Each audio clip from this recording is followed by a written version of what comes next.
234 தொகுதிகளுக்கும் வேட்பாளர்கள் தற்போது தேர்வு செய்யப்பட்டுள்ளதாகவும் அந்த பட்டியல் வெளியிடாமல் விஜய் தரப்பு ரகசியமாகவே வைத்துள்ளதாகவும் தகவல் வெளியாகியுள்ள நிலையில் இதுகுறித்தான கூடுதல் விவரங்களுடன் நமது சிறப்பு செய்தியாளர் கிருபா இணைந்திருக்கிறார். வணக்கம் கிருபா, உங்கள் விவரங்களை பதிவு செய்யுங்க. வணக்கம் பவித்ரா. விஜய் தலைமையிலான தமிழக வெற்றி கழகமானது முதல் முறையாக இந்த சட்டப்பேரவை தேர்தலை சந்திக்கிறது. இந்த தேர்தலில் விஜய் கூட்டணி வைப்பாரா என்ற எதிர்பார்ப்பு மிகவும் அதிகமாகவே இருந்தது. ஆனால் அவர் யாருடன் கூட்டணி வைக்கவில்லை என்று கூறப்படுகிறது. எனினும் விஜய் அதிமுக பாஜக கூட்டணியில் இணைந்து செயல்படுவாரா என்று ஒரு விவாதம் எழுந்திருக்கிறது. விஜய்க்கு துணை முதலமைச்சர் பதவியை பாஜக தயாராக இருப்பதாகவும் வதந்திகள் பரவியது. ஆனால் அதிமுக தரப்பிலிருந்து இதுக்கு முற்றிலும் ஒரு மறுப்பு தெரிவித்திருப்பதாக கூறப்படுகிறது. குறிப்பாக நேற்று முன்தினம் கரூர் சம்பவம் தொடர்பாக டெல்லியில் உள்ள சிபிஐ அலுவலகத்தில் விஜய் ஆஜராகியிருந்தார். தொடர்ந்து தேனாம்பேட்டையில் உள்ள தாவேகா வார் ரூம் சென்று அவர் ஆலோசனை நடத்தியிருக்கிறார். இதில் பொதுச் செயலாளர் ஆனந்த், முன்னாள் அமைச்சர் செங்கோட்டையன், தேர்தல் மேலாண்மை பொதுச் செயலாளர் ஆதவ் அர்ஜுனா உள்ளிட்ட நிர்வாகிகள் பங்கேற்றிருந்தனர். இந்த ஆலோசனையில் தான் கூட்டணி தொடர்பாகவும் கட்சியின் அடுத்த கட்ட நடவடிக்கை தொடர்பாகவும் விஜய் பேசியிருக்கிறார்.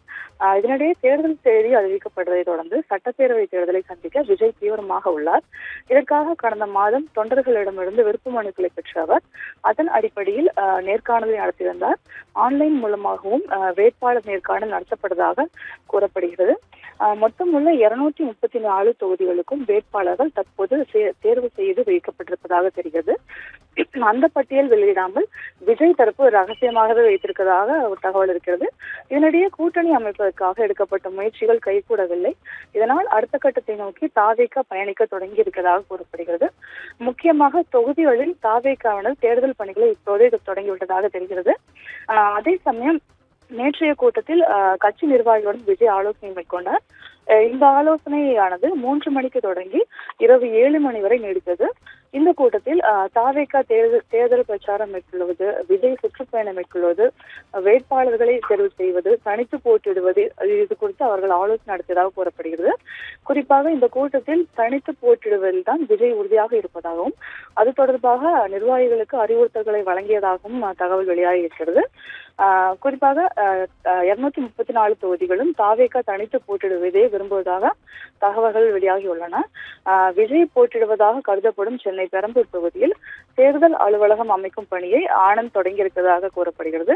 இதே போல அம்பத்தூர், தியாகராய நகர், வில்லிவாக்கம் பகுதிகளிலும் தேர்தல் பணிகள் ஆரம்பிக்கப்பட்டு கட்சி நிர்வாகிகள் பிரச்சாரத்தில் ஈடுபட்டு வருகின்றனர். வேட்புமனு தாக்கல் 30ஆம் தேதி தொடங்க உள்ள நிலையில் அதற்குள் விரைவில் வேட்பாளர் பட்டியல் வெளியாகும் என கூறப்படுகிறது. குறிப்பாக விஜய் பெரம்பூர் தொகுதியிலும், ஆனந்த் தியாகராய நகர் தொகுதியிலும், ஆதவ் அர்ஜுனா வில்லிவாக்கம் தொகுதியிலும், மரிய வில்சன் ஆர்கே நகர் தொகுதியிலும், வெங்கட்ராமன் மயிலாப்பூர் தொகுதியிலும், ஜேசிடி பிரபாகர் 1000 விளக்கு தொகுதியிலும் போட்டியிட இருப்பதாக கூறப்படுகிறது. இந்த தகவல் அதிகாரப்பூர்வமாகவே தாவேகா தரப்பிலிருந்து வந்ததாகவும் சொல்லப்படுகிறது. விரைவில் இதுக்கான வேட்பாளர் பட்டியல் வெளியாகும் என எதிர்பார்க்கப்படுகிறது. பவித்ரா, விவரங்களுக்கு நன்றி கிருபா.